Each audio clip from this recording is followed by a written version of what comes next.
पाकिस्तान के head coach mic Hesson बरस पड़े हैं मोहम्मद हारिस के ऊपर और मोहम्मद हारिस को ड्रॉप करने की वजह भी बता दी है। और मोहम्मद हारिस के ऊपर ऐसे तल्ख अल्फाज, आप सुनिएगा वो तल्ख अल्फाज क्या हैं माइक हैसन के, मैं आपको अब सुनाने जा रहा हूं कि माइक हैसन ने वजह क्या बताई है और क्या माइक हैसन ने बोला है मोहम्मद हारिस के ऊपर। माइक हैसन बोलते हैं मोहम्मद हारिस के ऊपर कि मोहम्मद हारिस को बहुत से चांसेस मिले मोहम्मद हारिस को, और मोहम्मद हारिस को ही मानना पड़ेगा कि उन्होंने इन चांसेस से कोई फायदा नहीं उठाया। माइक हैसन बोल रहे हैं कि इन चांसेस से उन्होंने कोई फायदा नहीं उठाया। और बात करते चले मोहम्मद हारिस की टी20 के अंदर एवरेज की, डोमेस्टिक क्रिकेट के अंदर 17 की एवरेज है, 17 की एवरेज है डोमेस्टिक क्रिकेट के अंदर। और इंटरनेशनल क्रिकेट के अंदर बात करें तो लगभग इंटरनेशनल क्रिकेट के अंदर भी 17 की एवरेज है। माइक हैसन बोल रहे हैं मोहम्मद हारिस के मुतालिक, और माइक हैसन कहते हैं मोहम्मद हारिस को डिसीजन मेकिंग शॉट्स लगानी पड़ेंगी और अपनी बैटिंग के अंदर लानी पड़ेगी डिसीजन मेकिंग। ये अल्फाज थे पाकिस्तान के हेड कोच माइक हैसन के मोहम्मद हारिस के ऊपर। बड़े तल्ख अल्फाज यूज कर रहे हैं माइक हैसन मोहम्मद हारिस के ऊपर। एक ऐसा टाइम था माइक हैसन ही बोल रहे थे कि मोहम्मद हारिस जैसे प्लेयर को कि पाकिस्तान टीम के अंदर होना चाहिए और ऐसे प्लेयरों को टीम की जरूरत है, ऐसे मॉडर्न डे प्लेयरों को टीम की जरूरत है, ऐसे माइंडसेट प्लेयरों को टीम की जरूरत है। लेकिन आज जब मोहम्मद हारिस की परफॉर्मेंस नहीं आ रही तो टीम के अंदर निकालने वाले सबसे पहले पाकिस्तान के हेड कोच माइक हैसन नजर आ रहे हैं। तो माइक हैसन को यहां चाहिए था कि ऐसे तल्ख अल्फाज आप अपने प्लेयर के लिए यूज करें, उस प्लेयर के लिए जो कुछ टाइम पहले आप एशिया कप से पहले ये बोल रहे थे कि मोहम्मद हारिस जैसा प्लेयर हमें टीम के अंदर जरूरत है और मोहम्मद हारिस को हमें एज अ ओपनर लाना पड़ेगा।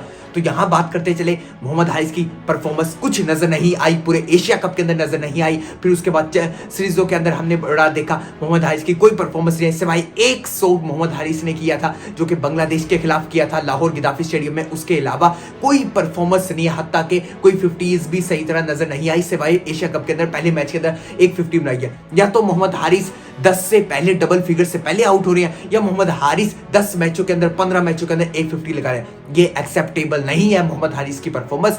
यही मैं बार बार बात कर रहा था कि मोहम्मद हारिस को अगर इंटरनेशनल क्रिकेट के अंदर रहना है तो मोहम्मद हारिस को बड़ी शॉट सिलेक्शन लगानी पड़ेगी और फैसला कुन शॉट लगानी होगी। इसका मतलब यह है कि मोहम्मद हारिस जब शॉट लगाने जाते हैं तो मोहम्मद हारिस अपने बैट को प्रॉपर समझ नहीं आ रहा होता कि मोहम्मद हारिस छक्का लगाने जा रहे हैं या फिर सिंगल डबल की तरफ जा रहे हैं। ऐसी शॉट लगा देते हैं जो हवा में उड़ा देते हैं और फील्डर के हाथों में कैच दे देते हैं। ऐसी शॉट एक्सेप्ट नहीं है। आप जा रहे हैं तो फुल माइंडसेट के साथ जाएं कि मैं छक्के की तरफ जा रहा हूं तो आप पूरे छक्के की तरफ जाए। अगर आप सिंगल की तरफ जा रहे हैं तो आप अपना बैट नीचे की तरफ मिडल करें, सिंगल की तरफ जाए। ये ना हो कि आपका बैट इस तरह ऊपर नजर आ रहा हो कि जिस तरह कोई गली मोहल्ले की क्रिकेट का आम प्लेयर नजर आ रहा हो। तो ये चीज नहीं चाहिए मोहम्मद हारिस से।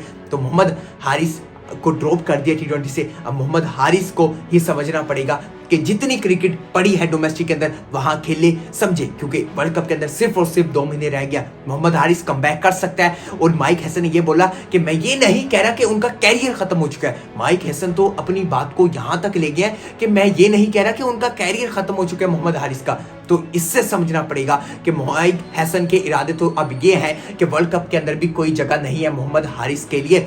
लेकिन मोहम्मद हारिस को यहां चाहिए कि अब डोमेस्टिक के अंदर जितने मैचेस हैं, जहां लीग खेलने जाएंगे, जहां सिलेक्शन हुई है, तो चाहिए कि जहां जहां मैचेस के लिए अपनी परफॉर्मेंस लेके आए ताकि आप टी20 के स्कोर के अंदर वापस आए। क्योंकि अब बात करते चले मोहम्मद हारिस से हमें ये चाहिए कि आप आके पहले 6 ओवर के अंदर एक अच्छी पार्टनरशिप लगा के सिंगल डबल करके पाकिस्तान टीम को जितवा दें। क्योंकि मोहम्मद हारिस की हमें ये गेम समझ नहीं आ रही होती कि मोहम्मद हारिस जब बैटिंग करने आ रहे होते हैं तो जब टीम को जरूरत है पार्टनरशिप की, आप एक पुअर शॉट लगाकर फील्डर के हाथ में बॉल देकर क्यों चले जाते हैं? आप पार्टनरशिप लगाएं, बिल्ड करें एक प्रॉपर बड़े प्लेयर की तरह। क्योंकि इंटरनेशनल लेवल के ऊपर आपका सीखने का प्रोसेस खत्म हो जाता है। जो आपका लर्निंग प्रोसेस होता है वो आपका सिर्फ डोमेस्टिक क्रिकेट तक ही रहता है। आप इंटरनेशनल क्रिकेट में आके आपको डिस्प्ले करना होता है और आपने दिखाना होता है कि आपने कितनी क्रिकेट खेली होती है। क्योंकि ये शॉट सिलेक्शन आपकी एक्सेप्टेबल नहीं है। एक ऐसा टाइम था माइक हैसन ही बोल रहे थे कि मोहम्मद हारिस जैसे प्लेयर को कि पाकिस्तान टीम के अंदर होना चाहिए और ऐसे प्लेयरों को टीम की जरूरत है,